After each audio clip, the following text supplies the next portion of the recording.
name is Louise Sullivan, and I've been asked by Chelsea, Ethan and Tom to officiate on this very sad occasion to mark the passing and to celebrate the life of their daughter and sister, Susie Ann Jacobs, Susie. Today we will pay our last respects to Susie, and we'll also pay tribute to the woman that she was and will continue to be. On behalf of the family, I would like to thank all of those who have travelled to be here today, especially Manpreet and Manjinder, who have travelled here from India. The family are very honoured to have you here. For a parent, one of the most difficult tasks in life to accept is the death of a child. Nothing can prepare us for such a task. Children are not supposed to precede their parents in death. The death of a person at an early age of 20 can be overwhelming, and death by suicide can leave us numb and searching for answer, and inevitably self-blame. It will be wrong to expect people not to be sad or even angry today, and these feelings may last for some time. But today we're here to honour our daughter, sister, niece, cousin, neighbour and friend. Today is bittersweet. We'll remember the happier times and the quirky things that made Susie who she was and who she will be remembered for. In the words of Richard Russo, lives are like rivers. Eventually they go where they must, not where we want them to.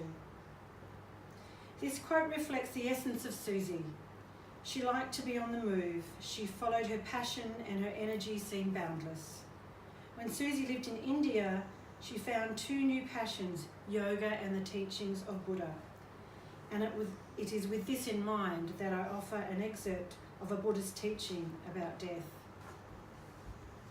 Lord Buddha said, "This existence of ours is as transient as autumn clouds. To watch the birth and death of beings is like looking at the movements of a dance. A lifetime is like a flash of lightning in the sky, rushing by like a torrent down a steep mountain. What is born will die.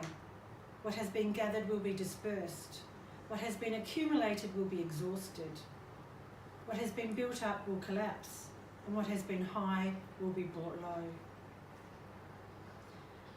Buddha's words seek to alleviate people's suffering by encouraging them not to be attached to their physical life, but to see life as a continuous journey.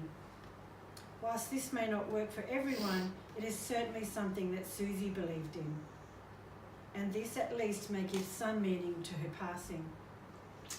I would like now to call on Susie's Auntie Marie to present the eulogy.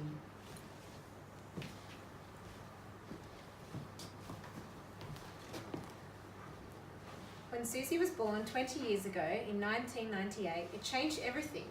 She was the first child born to the next generation. The whole family fussed over her. She was as cherished then as she is today.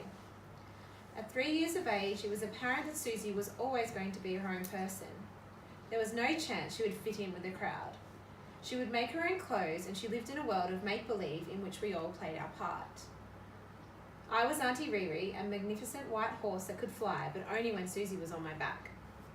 Her brother Tom was Whiskey, the naughty puppy that was always to blame when things went wrong. We always wondered how Susie came up with the name Whiskey. I'm sure it has nothing to do with it being Ethan's favourite tipple.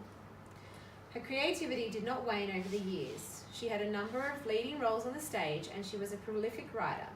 Her family and friends were so proud when her essay, "Is India the Most Dangerous Place on Earth for Women?" was published by Kali for Women, which is an Indian feminist publishing house. She won a prize for young feminist writers when she was 18 years of age. By this time, she'd been living in India for 6 months. Not many students choose India for their student exchange. Most of her contemporaries stayed in first world countries such as Italy, America and Norway.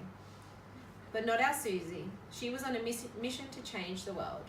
In India, she found her love of yoga and Buddhist teaching. She started her yoga training in Mumbai and continued her studies when she returned to Australia. Susie talked to her mum Chelsea into attending some yoga classes with her, and her mum became a willing student while Susie progressed through her yoga training levels. To say Susie was a perfectionist would be an understatement. She would not take something on if she didn't think she would excel at it. I have spoken to Chelsea, Ethan and Tom, and while none of us truly understand why Chelsea took her life, we feel that her search for truth and perfection may have become too burdensome. In the last 6 months of her life, Susie could not seem to find any joy. She was focused on the plight of others, and for her, all the inequities of our world became too much to bear. In her note to her family, she wrote that she was confident that by dying, she was passing through one life into the next. Susie, Ethan and Tom are devastated by Susie's decision, and they, like all of us, hope that with time they will come to terms with this tragedy and find peace. Susie, we love you. Life goes on, but it is as if we are dancing without music. There is a disconnect now, and it is our hope that together we can find a way back to the light to remember you with joy and happiness. Thank you, Marie, for those heartfelt words. I'm sure you will be a great support for Chelsea, Ethan and Tom. I now call up Annie to say a few words about Susie on behalf of her friends. I first met Susie in grade 7 at Clarence High School. We were in the same class and neither of us had come from feeder schools, so we were both friendless until Susie asked me if she could sit next to me, and that was it, a friendship set in desperation. I believe I am responsible for the feminist that Susie became, and she was always getting me out of trouble or backing me up when I was trying to compete with the boys at sport or the chance to go on science and maths camps. Most of the girls teased or avoided me, but not Susie. She supported me all the way. She didn't call it feminism or equality. We all both thought that the gender divide was stupid. We didn't care that we were social outcasts. We had each other, and soon we found online friends who felt the same way we did. Susie and I met lots of friends online. We used to use Google Maps to find places in the world where we could make friends. Susie was on Google Maps the first time she viewed a village in India. The colours and the beautiful women in the images captivated her. It did not take long for her to find some Indian friends online, for as we know, people from India are very well known for the love of IT. So when Susie got the chance to go to student exchange, there was no other choice. She was off to India. When Susie came home, she was still the fun, crazy girl I met at 13, but she had a new depth to her.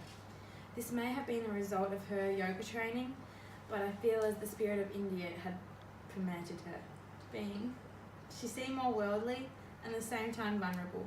She loved India, but at the same time she was incensed about the injustice she witnessed on a daily basis there. Initially she was convinced that she would return to India to work with Manpreet and Mani to improve the life of females in smaller villages in the Punjab religion. However, it seemed in the last 6 months Susie had become mentally exhausted.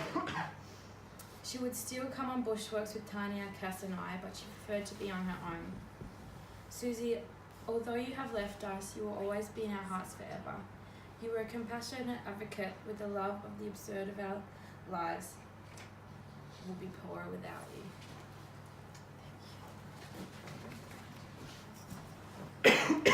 The words of Marie and Annie paint a picture of Susie as a talented, free spirit, and I encourage those here today, in your times of despair, to reflect on who she was and not her final choice.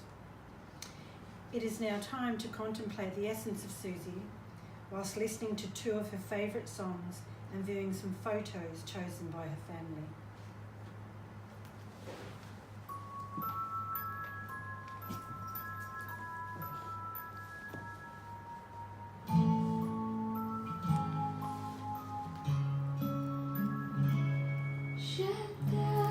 Je t'aime toujours. I am forever yours. Sweet dream.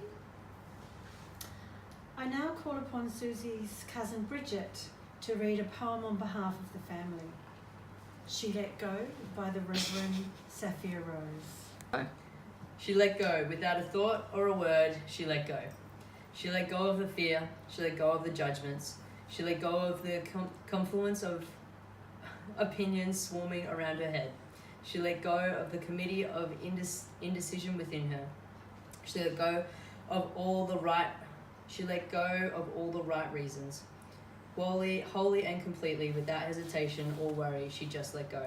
She didn't ask anyone for advice. She didn't read a book on how to let go. She didn't search the scriptures. She just let go. She let go of all the memories that held her back. She let go of all the anxiety that kept her from moving forward. She let go of all the planning and all of the calculations about how to do it just right. She didn't promise to let go. She didn't journal about it. She didn't write the projected date in her day timer. She made no public announcement and put no ad in the paper. She didn't check the weather report or read her daily horoscope. She just let go. She didn't analyze whether she should let go. She didn't call her friends to discuss the matter. She didn't She didn't do a 5-step spiritual mind treatment. She didn't call the prayer line. She didn't utter one word. She just let go.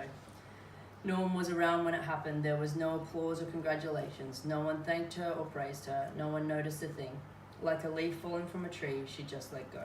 She was there. There was no effort. There was no struggle. She wasn't good at it, wasn't bad. It was what it was, and it was just that. In the space of letting go, she let it all be. A small smile came over her face. A light breeze blew through her hair, and the sun and the moon shone forevermore. Richard, that was a beautiful poem. Dear friends, we've come to the end of the formal part of the proceedings. Chelsea, Ethan and Tom would like to invite you back to their home in Mornington to celebrate the life of Sue Ann Jacobs. Before we go, I wish to address the issue of unresolved guilt. When a person dies, no matter what circumstance, those who are left behind understandably reflect on what could have been or how they could have done things differently. Feelings of guilt stop us from moving on. Guilt blinds us to the beauty that is and was. Grief has no timeline, but if you free yourself of guilt, you have a chance of finding the path of acceptance.